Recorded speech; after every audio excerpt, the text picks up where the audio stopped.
अस्सलाम वालेकुम। वालेकुम सलाम सर। बाजवा साहब एक दफ़ा अपना फिर तारुफ करवा दें।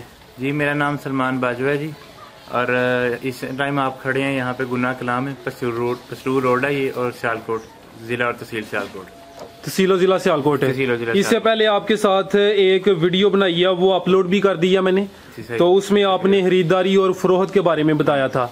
तो इस वीडियो में हम फोकस करेंगे बछड़ों की खुराक, बीमारियों, आपके फार्म और शेड के ऊपर।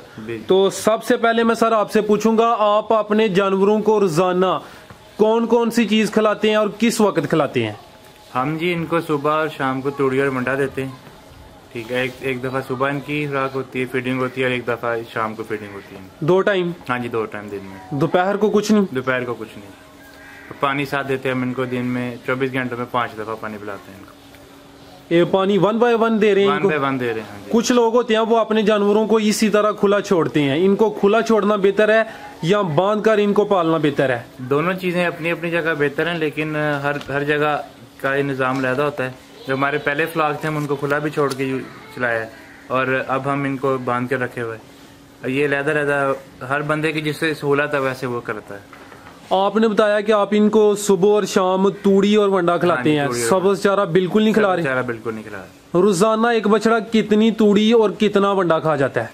ये सबका अलग इनके बॉडी वेट पे होता है। हम इनका जो लाइव वेट करते हैं, जिंदा जानवर का वजन करते हैं, उस हिसाब से हम इनको उनके जिंदा वजन का 3% खुराक देते हैं। जिंदा वजन का 3% खुराक? हाँ जी। यानी फर्ज करें अगर एक बछड़े का 100 kg है तो उसको 3 kg आप खुराक देंगे? हाँ जी, 3 kg। उस 3 kg में वंडा कितना होगा और जो तूड़िया वो कितनी होगी? टाइम की तूड़ी हम इनको देते हैं 3 किलो, साथ 1 किलो वंडा देते हैं सुबह ही शाम को। इतने ही खुराक सुबह देते हैं, इतनी खुराक शाम को देते हैं। ये जिसका 100 kg वजन होगा उसके लिए? हाँ जी, नहीं जितना भी वजन है उसका 100 kg तो उसे 3 किलो खुराक मिलेगी बस। सुबह भी 3 किलो, शाम को भी 3 किलो, यानी रोजाना 6 किलो? हाँ जी, रोजाना 6 किलो। ये जो 6 किलो है इसमें वंडा कितना है और तूड़ी कितनी है? इसमें 2 किलो वंडा है और 4 किलो तूड़ी है। ठीक है। हाँ जी। अच्छा, सुबह तूड़ी और उसके साथ वंडा उतना ही, किलो शाम को वंडा, किलो सुबह वंडा। तो जो वंडा है वो किसी कंपनी का इस्तेमाल कर रहे हैं या खुद तैयार किया है? वंडा हमने खुद तैयार किया है, हमारा अपना वंडा है। कौन कौन सी चीजें आप इसमें इस्तेमाल कर रहे हैं और इनको किस तरह तैयार करते हैं? हम इनको कुछ इसमें मकई का दलिया है, गंदम का दलिया है, गंदम का चोखर है, राइस पॉलिश है, ठीक है, मेज की लोटन है, कनोला मील है, शीरा राब डालते हैं हम इसमें, मिनरल पाउडर डालते हैं, डीसीपी पाउडर डालते हैं। इसी तरह तो 1-2 चीज़ें और ना वो सब मिक्स करते हैं। हम माल लाते हैं गुजरांवाला से, कभी लाहौर से, और अपने हिसाब से हम इनको यहाँ पे खुद ही मिक्स करते हैं। मिक्स करके हम डेली के हिसाब से पैक कर लेते हैं। खुद आप मैनुअल बाय हैंड ही करते हैं? हाँ जी, बाय हैंड मैनुअल। इनको हैंड के साथ इनको मिक्स करना बेहतर है? हाँ, बेहतर भी है, और ये है कि हम उसको पहले अच्छी तरह सारी चीज़ों को मिक्स करते हैं और उसके बाद हम इसको पैक करते हैं, फिर दोबारा वो मिक्स हो जाती है। और कभी जो साथ हमें यहाँ पे आदमी है वो खुद ही कर लेता सारा निज़ाम। अच्छा सर, ये जो आपने चीज़ें बताई हैं, काफ़ी ज़्यादा चीज़ों के नाम लिए हैं। हाँ जी। तो ये अगर भाई रिक्वेस्ट करेंगे ना तो इस पे हम अलग से एक वीडियो बना लेंगे। जी जी। कि आपने ये चीज़ कितनी ली है, तो कौन कौन सी चीज़ को कितनी मिकदार में लिया और किस तरह तैयार किया, वो फिर बाद में सोचेंगे। अगर इसकी डिमांड हुई ना तो इस पर भी इंशाल्लाह वीडियो बनाएंगे। तो आइंदा आप मुस्तकबिल में जो मिक्सर होता है, इनको मिक्स करने के लिए वंडा, क्रशर और मिक्सर वगैरह, वो भी खरीदने का कोई जिन बना है?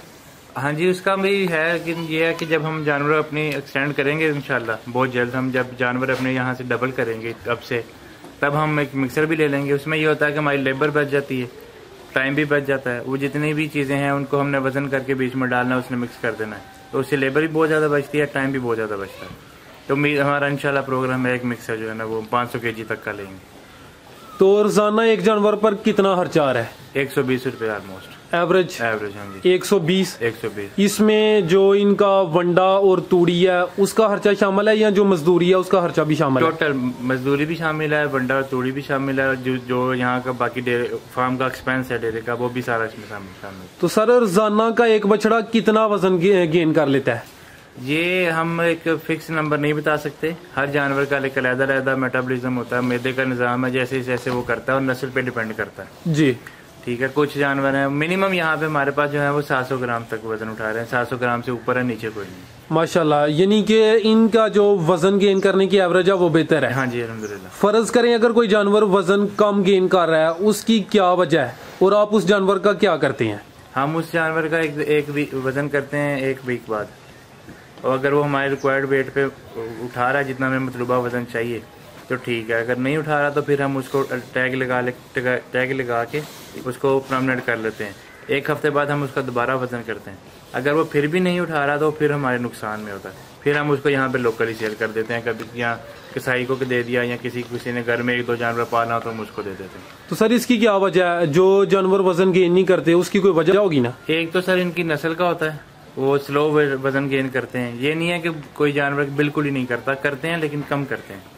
वो उसकी नस्ल पे होता है, और यहाँ पे उसके कुछ मैदे का इफेक्ट हो सकता है। आपको चाहिए कि एक दफा आप कभी डॉक्टर से भी कंसर्न कर सकते हैं, क्योंकि डॉक्टर इसको अंदर से समझता है जी। हम फार्मर हर एक जानवर को अंदर से नहीं समझ सकते जैसे एक डॉक्टर समझता है। जी जी। तो डॉक्टर होगा वो उसको बता सकता है फाइनल कि वो उसको क्या मसला है। मैदे का मसला भी हो सकता है, या कोई अंदर कोई और प्रॉब्लम भी हो सकती है जिससे वो वनडे को और तोड़ी को प्रॉपरली नहीं उसको गेन करने में मदद मिल रही, उसको प्रोटीन नहीं पूरा मिल रहा, जिसकी वजह से वो वजन नहीं उठा। ठीक है, यानी कि आपका जहन होता है कि जो आपने बछड़ा रखा है वो वजन ज्यादा गेन करे। हाँ जी। अगर वो बिल्कुल ना करे या कम करे तो आप उसको सेल कर देते हैं, वो आपके लिए नुकसान में जा रहा है। हाँ जी, नुकसान। तो आपका क्या जहन होता है, जो बछड़ा 120 रुपए खर्चा करा रहा है वो आपको रोजाना का कितनी बचत दे तो आप उसको अपने फार्म पे रखते हैं? हमें जिस जानवर का हम 120 रुपए रोज का खर्च कर रहे हैं उसमें कम से कम हमारी जो तवक्को है या रिक्वायरमेंट है ना, वो कह लें कि वो 800 ग्राम है। 700 से 800 ग्राम में हमें वो कम से कम इतना वजन वो हमें दे तो फिर वो हमारे फायदे में। अब कुछ जानवर हैं वो 700 करते हैं, कुछ हैं वो 800 भी कर रहे हैं, और माशाल्लाह कुछ जानवर ऐसे हैं जो 1200 के ग्राम भी कर रहे हैं माशाल्लाह। हाँ जी। तो वो ये हमारी कम से कम रिक्वायरमेंट है ना, वो 700 ग्राम। 700 ग्राम। हाँ जी। तो जानवरों को ज्यादातर कौन कौन सी बीमारी आती है? जानवरों को बीमारी हमारे फार्म पे अल्हम्दुलिल्लाह बहुत कम है, क्योंकि ये आपको देख सकते हैं ये वादी से थोड़ा सा साइड पे हट के है जी। यहाँ पे इर्द गिर्द और कोई फार्म नहीं है, कोई हवेली नहीं है, कोई जानवर नहीं है। वैसे नॉर्मली जो होता है वो यहाँ मुँहखोर होती है, जिसको FMD बोलते हैं, ये फुट एंड माउथ डिजीज जो होती है वो होती है। यहाँ फिर इनकी वो होती है, इनको ज़्यादा बुखार का इशू रहता है, कभी हो जाता है क्योंकि मौसम चेंज होता है तो जानवर का मसला हो जाता है। बस यही ज़्यादा है। यहाँ गुलगोटू है, उसकी हम वैक्सीनेशन करा देते हैं। अगर हमने जानवर को हमें ज़रा भी डाउट होता है तो हम जानवर को वैक्सीनेशन वैसे तो कर देते हैं सारी। डिवर्मिंग भी हम करते हैं फ़ौरन, और दूसरी वैक्सीनेशन भी कर देते हैं। जो वैक्सीनेशन है वो कितने अर्सा बाद करते हैं? वैक्सीनेशन हमारी हम 1 दफ़ा करते हैं। जो है इनकी डिवर्मिंग है, जब हम लाते हैं इनको तब इनको डिवार्म करते हैं, वो 2 दफ़ा होता है। 1 दफ़ा अभी किया तो 1 दफ़ा 15 दिन बाद करेंगे। लेकिन जो इंजेक्शन है वैक्सीनेशन के मुँहखोर का और गुलगोटू का, वो 1 दफ़ा ही होता है, क्योंकि हमने जानवरों को 2 माह रखना होता है, उसमें 2 माह में 1 दफ़ा वो काफ़ी होता है। अच्छा सर, आपने एक और बड़ी अहम बात बताई है कि आपका जो फार्म है वो आबादी से दूर है। हाँ जी। तो आपके फार्म के आसपास भी कोई फार्म नहीं कोई फार्म। तो ये चीज़ भी मैटर करती है कि आपका जो फार्म है वो आबादी से दूर हो या फार्म के आसपास कोई दूसरा फार्म ना हो? मैटर इस लिहाज से करती है कि हमें इस चीज़ का ये फ़ायदा है कि यहाँ पे इर्द गिर्द कोई जानवर नहीं है, कोई किसी की हवेली नहीं है, और कोई किसी का फार्म नहीं है जी। जो है हमारे जानवर हैं सिर्फ इकट्ठे रहते हैं, इनको जो भी मसला है वो इन्हीं को है, बाहर से कोई चीज़ नहीं आनी। ठीक है, यहाँ पे साथ हम एक्स्ट्रा लोग हैं, वो भी हम उनको किसी किस्म का बहुत ज़्यादा यहाँ पे इंटरफेयर नहीं है जो दूसरे जानवरों के लोग हैं, और ना यहाँ पे कई और जानवर एक्स्ट्रा आते हैं। इसलिए हमें ये फ़ायदा है कि हमारा आबादी से दूर है, तो इसलिए अल्हम्दुलिल्लाह बीमारियों से बचा हुआ। भाई साहब, आपने बताया कि जानवरों को ज्यादातर मुँहखोर और बाहर की जो है गलगोटू ये ज्यादा बीमारी आती है। हाँ, तो इसके लिए वैक्सीन ही काफी है या इसका कोई देसी इलाज भी करते हैं? नहीं, देसी इलाज नहीं करते, कम ही करते हैं, क्योंकि जब अल्लाह ना करे किसी के जानवर को ये बीमारी लग जाती है तो फिर वो अपना आप काम दिखा के जाती है। तो इसको ये होता है कि सेफ साइड इसको एहतियाती तौर पे पहले ही वैक्सीनेशन कर लेनी चाहिए, रिस्क नहीं लेना चाहिए माल के। अच्छा सर, अभी आप थोड़ा अपने फार्म की तरफ आए, ये बताएं कि आपने ये बांस लगा के हदबंदी की या पार्टीशन की है, तो इसका क्या मकसद है? इसका मकसद ये है कि ये हमने जगह ज्यादा कवर कर ली है, 1 दफा 4 दीवारी बना ली है, क्योंकि हमारा प्रोग्राम है अपने फार्म को एक्सटेंड करने का। इसके हम इजाफा करेंगे इंशाल्लाह सर। उसी चीज़ को मद्देनजर रखते हुए हमने 4 दीवारी पहले से कर ली है। और ये जो ऊपर वाला माल है ये हमने इसलिए बांस लगा के हाफ कर दिया क्योंकि ये मिट्टी डलवा के हमने जगह ऊपर की हुई है, ये सारा माल ऊपर ही रहता है। ठीक है। और ये हदबंदी इसलिए कर दिया कि कभी कोई जानवर खुल जाता है वो रात को या वैसे दिन में, तो वो फिर भागता नहीं, उस तरफ नहीं जा सकता, अपने हिस्से में ऊपर ही रहता है। यहाँ पे हमें उसको पकड़ना भी आसान होता है और वो हमें किसी किस्म के नुकसान का भी अच्छा नहीं होता, हमारे जानवर ऊपर ही जाते हैं। अच्छा सर, ये जो इस वक्त जिस जगह हम मौजूद हैं ये पक्की जगह है, ईंटें लगाई हैं, इसके अलावा आपके फार्म में कच्चा हिस्सा भी है। हाँ, तो आपके ख्याल से कच्चा और पक्का दोनों हिस्से होने चाहिए? हाँ जी बिल्कुल, दोनों हिस्से होने चाहिए क्योंकि जानवर है वो अभी इनका फीडिंग का टाइम है, जब ये अपना खाना खत्म कर लेंगे फिर इन्होंने जाके रात सारी कच्ची जगह पे रहना है। अच्छा, कच्ची जगह पे रहना भी एक किस्म की जानवर के लिए की सेहत होती है उससे, क्योंकि जानवर रिलैक्स रहता है कच्ची जगह पे। एक टाइम के लिए ये आते हैं बस खाना जब इन्होंने खाना होता है तब ये पक्की जगह पे आते हैं, इसके अलावा ज्यादातर हम इनको कच्ची जगह पे रखते हैं। ठीक है, खाने का वक्त इधर खुरलियों पे आना है पक्की जगह पे और उसके बाद इन्होंने कच्ची जगह पे चले जाना है। हाँ जी, रात को भी इन्होंने कच्ची जगह पे रहना है, फिर सुबह खाना खाने के लिए सिर्फ इन्होंने खुरली पे आना। कुछ लोग होते हैं कि वो अपने फार्म के अंदर 4 दीवारी के साथ हदबंदी करते हैं, आपने बांस लगा कर की हुई है, आपके ख्याल से बांस लगा कर बेहतर है या ईंटों की 4 दीवारी बेहतर होती है फार्म के अंदर? वो आप पे डिपेंड करता है कि आपकी रिक्वायरमेंट क्या है। अगर तो आप कहते हैं कि आपने ये बांसों की हदबंदी के उस तरफ कोई और जानवर डालना है, या अगर फ़र्ज़ करें आपने कोई बकरियां डालनी है या बकरियां रखने हैं, कुछ भी करना है या इनसे कोई लहदा नस्ल रखनी है, फिर तो आप 4 दीवारी ज़रूर करें, क्योंकि 4 दीवारी करेंगे तो फिर दोनों अपने अपने एरिया में रहेंगे जी।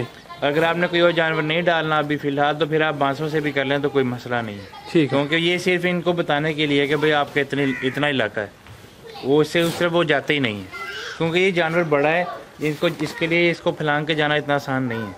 वो छोटे जानवर हो तो वो घुस के निकल जाते हैं, लेकिन ये इनको पता है कि इन्होंने इधर ही रहना है, इसलिए बांसों के भी फिलहाल कोई वो काफ़ी है इनके लिए। अच्छा सर, ये जो आपका शेड है इसकी कितनी लंबाई और कितनी चौड़ाई है? इसकी सर ये है दो हिस्सों में है। जो ये जिसके ऊपर छत है ये तकरीबन 14 फुट अंदर की जगह है जी। जिस जगह पे आप खड़े हैं ये भी इन छत से आगे 14 फुट है। अच्छा, ये जो इस वक्त आपका कवर एरिया है उसके बारे में बताएं, वो कितने फुट लंबाई और कितने फुट चौड़ाई है?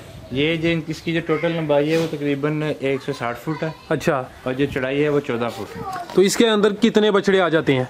अगर हम इनको खुला छोड़ें तो फिर तो तकरीबन 100 भी आ सकता है। अच्छा, लेकिन हम अगर ये इस्तेमाल करते ही हम सिर्फ अभी तब हैं जब कभी कोई बारिश वगैरह या मौसम बहुत ख़राब हो जाए तो तब हम सारे जानवरों को अंदर करते हैं। तो इसके लिए अभी हमारे पास 25 जानवर हैं, तो इसके लिए हमारे पास ये बहुत ज़्यादा जगह। तो सर ये जो शेड है आपने और फार्म है, ये कब आपने इसको तमीर किया, कब बनाया है? इसको हमने तकरीबन 2 साल पहले बनाया। 2 साल? हाँ जी, 2 शेड भी तब और 4 दीवारी भी तभी किया। तो 2 साल पहले कितना खर्चा आ गया 4 दीवारी और शेड पे? फिर तकरीबन हमारा 15 लाख ये 4 दीवारी और शेड पे। हाँ जी। तो ये जो आपका फार्म है इसका टोटल कितना एरिया है? ये है 4 कनाल। 4 कनाल? हाँ जी, 4 कनाल। तो शेड की लंबाई और चौड़ाई आपने बता दिया, फार्म का टोटल एरिया 4 कनाल है। 4 कनाल की आपने 4 दीवारी की है, इसके अलावा ये शेड बनाया है। हाँ जी, तो इसके अलावा ये अपने बैठने और जो वंडा वगैरह है उसको स्टोर करने के लिए 2 कमरे हैं। जी बिल्कुल। ठीक है, यानी कितना खर्चा बताया? 15 लाख है ये 2 साल पहले। 2 साल पहले। अच्छा सर, मैं ये देख रहा हूँ कि शेड के अंदर लकड़ी की खुरलियाँ भी मौजूद हैं। हाँ जी। तो लकड़ी की खुरली का क्या मकसद है? ये बछड़ों के लिए या आपने कोई बकरियां रखी हैं उनके लिए है? नहीं, ये सिर्फ टेम्परेरी तौर पे है, इसको हम ऐसे हमेशा रोज इस्तेमाल नहीं करते।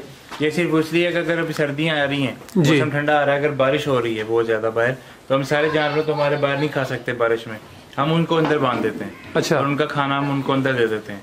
अब जब मौसम ठीक होता है फिर इन्हीं खुरलियों पे खाते हैं, जब मौसम बहुत ज्यादा खराब होता है फिर हम उनको बाहर जितने भी बाहर खड़े हैं सबको अंदर ले आते हैं। यानी माशाल्लाह आप काफी प्लानिंग के साथ ये काम कर रहे हैं। अल्हम्दुलिल्लाह। ये मेरे बड़े भाई हैं जी, इमरान बाजवा साहब, वो जापान में होते हैं। माशाल्लाह। ये सारा उनका डिजाइन है, ये उनकी सारी कहने के उन्हीं का प्रोजेक्ट है। माशाल्लाह सर, अल्लाह पाक बरकत दे। आखिरी सवाल ये बता दें कि आपके पास 25 जानवर हैं, 25 जानवरों को कितने मुलाजिम संभालते हैं? इनके लिए हमारे पास एक ही मुलाजिम है जो संभालता है। एक ही मुलाजिम है? हाँ जी, एक मुलाजिम काफ़ी है? हाँ जी, काफ़ी। ठीक है, मुलाजिम की सैलरी कितनी है आजकल? यहाँ पे तकरीबन कह लें कि वो 20,000। तो जो मुलाजम है उनकी फैमिली भी साथ है? हाँ जी, उनकी फैमिली के साथ। इससे पहले काफी फार्मर के पास गया, उनका इशू होता है कि मुलाजम टिकते नहीं, वो भाग जाते हैं। आपके साथ इस तरह का कोई मसला तो नहीं पेश आया? मेरे साथ इस तरह का कोई मसला नहीं है अल्हम्दुलिल्लाह। जो सर बात है कि मुलाजम को इंसान समझ के रखें, क्योंकि वो भी इंसान है। उनके साथ प्यार मोहब्बत के साथ चलेंगे, वो आपके साथ प्यार मोहब्बत से चलेंगे। जबरदस्त। इससे अलावा और दूसरी बात ही कोई नहीं। पैसों की बात नहीं होती, या कोई चीज़ तनहा कोई 20 ले रहा है, कोई 25 ले रहा है, कोई 30 ले रहा है, या कोई 15 ले रहा है, उससे कोई मसला नहीं है। पर अपने मुलाजम को इंसान समझेंगे ना कि वो भी इंसान है, तो वो आपके पास ही रहेगा, तो वो कहीं नहीं जाएगा। जबरदस्त हो गया। बाजवा साहब ये बताएं, अगर कोई भाई बछड़ा फार्मिंग का कारोबार करना चाहता है तो आप उसे क्या मशवरा देंगे? मशवरा सर इतना सा है कि पहली बात है कि एक तो उसके पास तूड़ी अपनी होनी चाहिए जी, दूसरी बात है जगह अपनी होनी चाहिए, और तीसरी बात अपने ज़हन में बैठाए कि ये काम और शौक उसका है, उसके मुलाजम का नहीं है। ज़बरदस्त, सिंपल सी बात है। सिर्फ ये शौक और काम उसका है, उसके मुलाजमों का नहीं है, फिर वो कामयाब होगा। जी सर, बहुत शुक्रिया जनाब, आपने बड़ी कीमती और अच्छी बातें की हैं। अल्लाह पाक आपके कारोबार में ज़्यादा से ज़्यादा इजाफा अता फरमाए। बहुत शुक्रिया, अल्लाह हाफिज़।